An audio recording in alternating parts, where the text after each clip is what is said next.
नमस्कार, जय श्री कृष्ण। मैं जया गुप्ता। इस वीडियो में मैं रक्षाबंधन की पौराणिक कथाएं लेकर आई हूँ, जिनसे आपको पता लगेगा कि पौराणिक समय में किस देवी ने किस देवता को रक्षा सूत्र बांधकर उनसे वचन लिया था और देवता ने कैसे उनके रक्षा वचन को पूरा किया। तो आइए देखें रक्षाबंधन की पौराणिक कथाएं। रक्षाबंधन का पर्व सावन मास की पूर्णिमा को मनाया जाता है। बहनें अपने भाई को कलाई पर रक्षा सूत्र बांधकर भाई से अपनी रक्षा का वचन लेती है।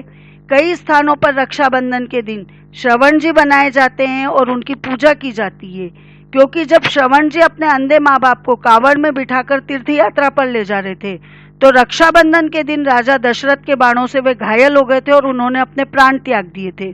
तो इसीलिए उनकी स्मृति में रक्षाबंधन के दिन श्रवण जी बनाए जाते हैं, जिसमें कावड़ बनाई जाती है और उनके माँ बाप को बिठाया जाता है और उनकी सबकी पूजा की जाती है। मैं इस वीडियो में रक्षाबंधन की एक से ज्यादा पौराणिक कथाएं आपको बताने वाली हूँ। तो आइए देखें रक्षाबंधन की पहली पौराणिक कथा। राक्षस राजा बलि बहुत ही दानवीर राजा थे और भगवान विष्णु के अनन्य भक्त थे। वे अपने दादा प्रहलाद के समान भगवान विष्णु की आराधना करते थे और उनकी अनन्य भक्ति करते थे, और वो दानवीर थे। तो उनके मन में ये भाव था कि मैं इतना बड़ा दानवीर हूँ कि मेरे दरवाजे से कोई भी याचक खाली हाथ नहीं जाता हैगा। तो भगवान को लगा कि इनका घमंड तोड़ना चाहिए। तो एक बार उन्होंने यज्ञ का आयोजन किया। यज्ञ में क्या होता था कि यज्ञ करने के बाद जो राजा यज्ञ करता था, वो उस यज्ञ में भाग लेने वाले सभी ब्राह्मणों को और जो भी याचक उनके आते थे उनको सबको दान दक्षिणा देता था उनकी इच्छा अनुसार। तो भगवान विष्णु ने भी परीक्षा लेने के लिए बलि की वामन रूप धरा और उनके दरबार में पहुंच गए, बलि के दरबार में। तो राजा बलि उनको हीरे जवाहरात वगैरह देने लगे। तो राजा भगवान विष्णु ने मना कर दिया, वामन अवतार ने, कि नहीं, मुझे ये नहीं चाहिए, मुझे तो 3 पग भूमि चाहिए। तो राजा बलि तैयार हो जाते और उनको महल के बाहर ले जाके कहते हैं कि आप 3 पग भूमि नाप लो, मैं आपको दे दूंगा।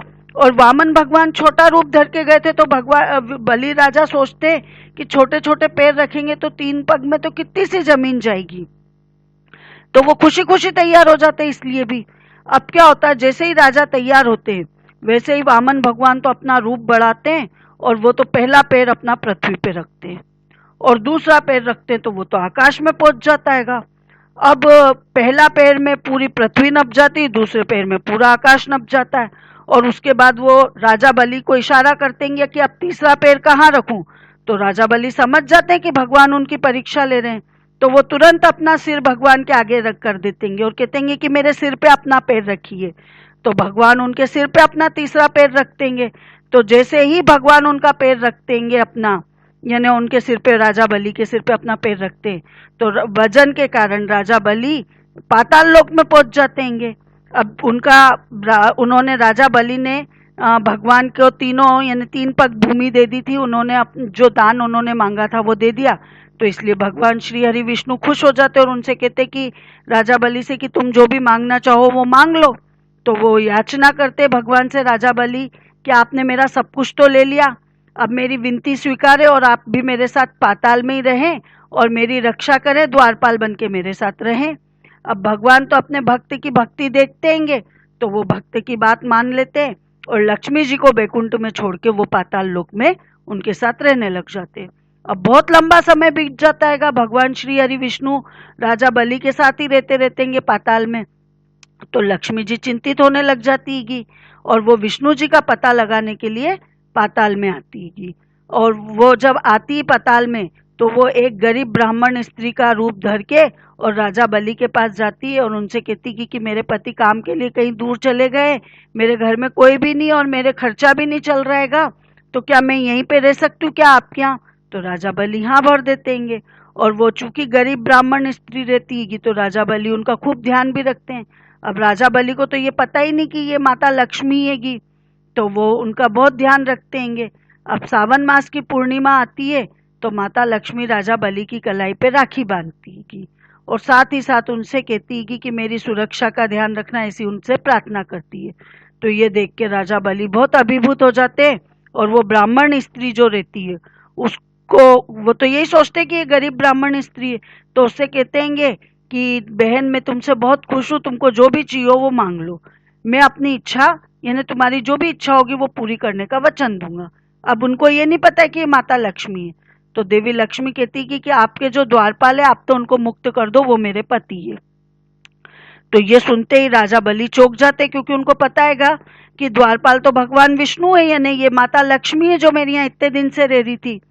तो वो जैसे ही चौंकते हैं वैसे ही विष्णु भगवान और माता लक्ष्मी दोनों अपने सच्चे स्वरूप में आ जाते हैं, जिस रूप में वो रहते हैं उस रूप में आ जाते हैं।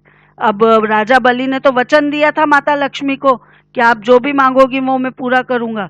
तो वो उनसे कहते हैं कि भगवान विष्णु से यानी प्रार्थना करते हैं, अनुरोध करते हैं कि आप माता लक्ष्मी के साथ बैकुंठ को चल जाओ, मैंने इनको वचन दे रखा है कि ये जो मांगेंगी वो मैं पूरा करूंगा, और इन्होंने अपने पति को ले जाने का वचन मांगा है मेरे से, तो आप इनके साथ चल जाइए। तो राजा बलि इस तरह से भगवान विष्णु को माता लक्ष्मी के साथ भेज देते हैं। अब जैसे ही वो ये कहते हैं तो भगवान विष्णु खुश हो जाते हैं राजा बलि पे, और उनको वरदान देते हैं कि मैं हर साल 4 महीने पाताल में तुम्हारे साथ ही रहूंगा। और वो 4 महीने चातुर्मास के रूप में जाने जाते हैं, जिनको हम देवशयनी एकादशी से मानते हुए देवउठनी एकादशी तक खत्म मानते हैं। तो इस तरह से राजा बलि को माता लक्ष्मी जी ने राखी बांधी थी, रक्षा सूत्र बांधा था, और राजा बलि ने उनको वचन दिया था, और उनके वचन को पूरा करने के लिए उन्होंने भगवान श्री हरि विष्णु को पहरेदार के पद से मुक्त कर दिया था। आज भी भाई बहन के पवित्र प्यार को दर्शाने के लिए राखी की प्रसिद्ध कहानियों में इसको सबसे नंबर 1 पे कहानी को माना जाता है। इसलिए कई जगहों पे तो बहन के प्रति बलि की भक्ति को दर्शाने के लिए राखी के त्योहार को बलेवा के नाम से भी जाना जाता है। इसके अलावा दूसरी कथा बता रही हूँ रक्षाबंधन की। द्रौपदी, महाभारत काल में आप जानते हैं कि द्रौपदी 5 पांडवों की पत्नी थी, और द्रौपदी के श्री कृष्ण भगवान जो थे वो द्रौपदी के बाल सखा थे, मित्र थे और गुरु जैसे थे।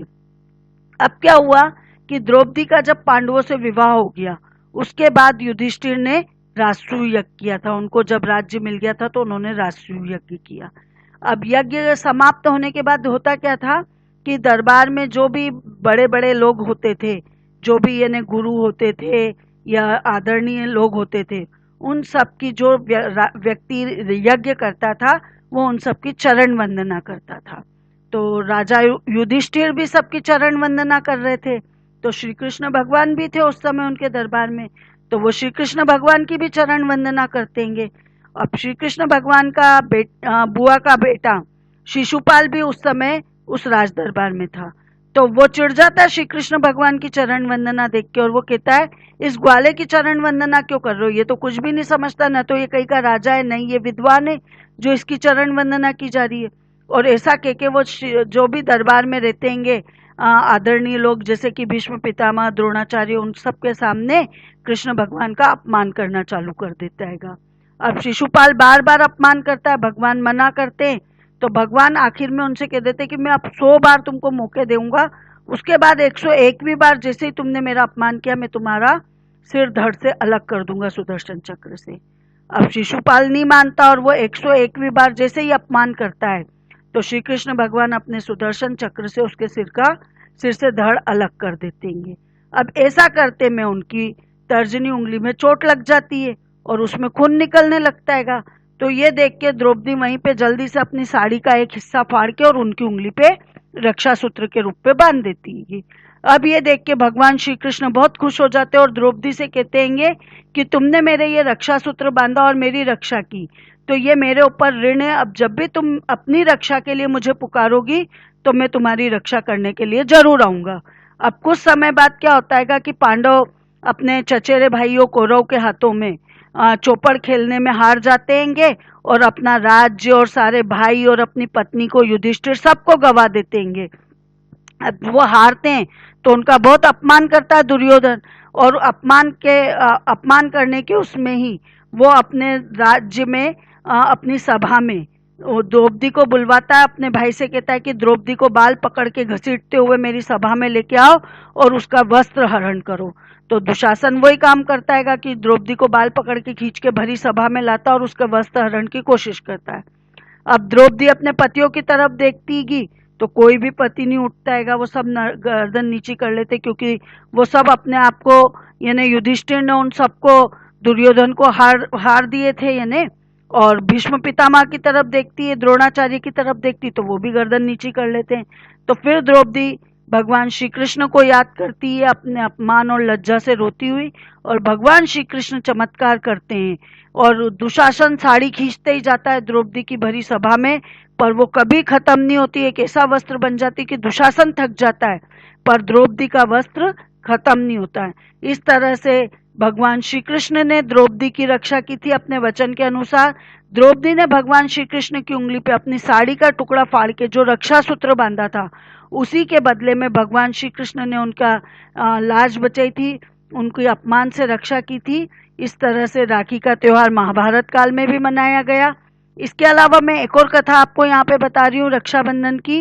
मृत्यु के देवता यमराज और उनकी बहन यमुना नदी, दोनों भाई बहन थे, पर क्या होता है दोनों अपने कार्यों में बहुत व्यस्त रहते हैं। यमराज जी बहुत व्यस्त रहते हैं तो वो कई सालों तक अपनी बहन से मिल नहीं पाते हैं।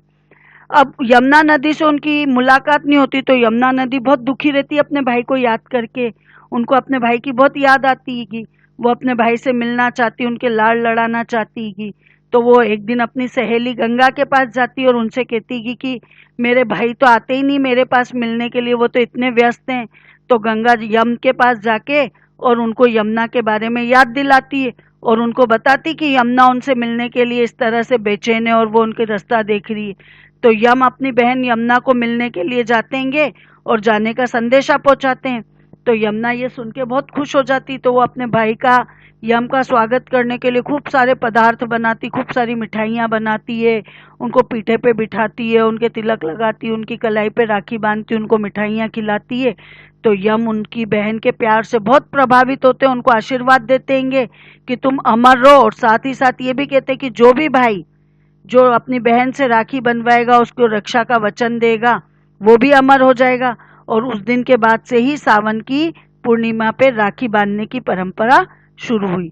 राखी के अवसर पे भाई अपनी बहनों से मिलते हैं, बहनें अपने भाई को चिरायु बनाने के लिए उनकी कलाई पे रक्षा सूत्र बांधती है और वो रक्षा का वचन लेती है, भाई बहन की रक्षा का वचन देते हैं। और इस तरह से राखी भाई बहन के अमर प्रेम का प्रतीक और त्योहार बन जाता है। आपको ये वीडियो अच्छा लगा तो इसे लाइक और शेयर कीजिए। अभी तक यदि आपने मेरे चैनल को सब्सक्राइब नहीं किया है तो कृपया मेरे चैनल को सब्सक्राइब कीजिए, बेल आइकन को हिट कीजिए ताकि मेरे नए वीडियोस के नोटिफिकेशन आपको तुरंत प्राप्त हो। हिंदू धर्म, संस्कृति, तीज त्योहार, व्रत कथा, रीति रिवाज इत्यादि जानने के लिए मेरे साथ बने रहिए। जय श्री कृष्ण।